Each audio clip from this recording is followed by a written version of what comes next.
రోజుకో వంటకి స్వాగతం సుస్వాగతం అండి. ఈరోజు సింపుల్గా అయిపోయేది, రుచిగా ఉండేది అయిన క్యాబేజీ ఉల్లిపాయ కూర చూపిస్తున్నాను.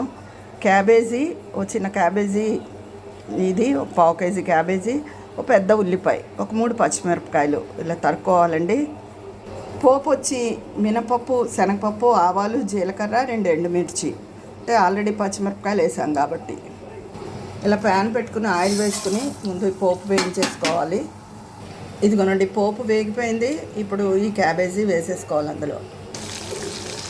ఇదిగోనండి, వేగిన పోపులో ఈ క్యాబేజీ వేసేసుకుని చిటికెడు పసుపు, తగినంత ఉప్పు వేసేసుకుని పైనుంచి కిందకి ఒకసారి కలిపేసుకుని మూత పెట్టేసుకోవాలి సిమ్లో పెట్టి. ఇది తొందరగానే మగ్గిపోతుంది. ఊరికే మన క్యాబేజీ తరుక్కోవడం లేట్ తప్ప కూర తొందరగా అయిపోతుందండి. ఇదిగోనండి, కూర మగ్గుతోంది. ఇంకొక 5 నిమిషాలు ఉంటే కూర రెడీ అయిపోతుంది.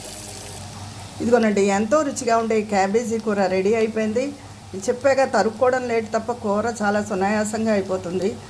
ఇది స్టవ్ కట్టేసుకుని ఒక 2-3 నిమిషాలు ఈ ప్యాన్లోనే ఉంచేసుకుని మూత పెట్టుకుని ఉంచుకుని అప్పుడు బౌల్లోకి తీసుకుంటే బాగుంటుంది. మీకు గనక ఈ సింపుల్ రెసిపీ నచ్చితే నా ఛానల్ సబ్స్క్రైబ్ చేసుకుని లైక్ చేయాలని కోరుకుంటున్నాను. ఉంటాను, మీ విజయాపన్నాల.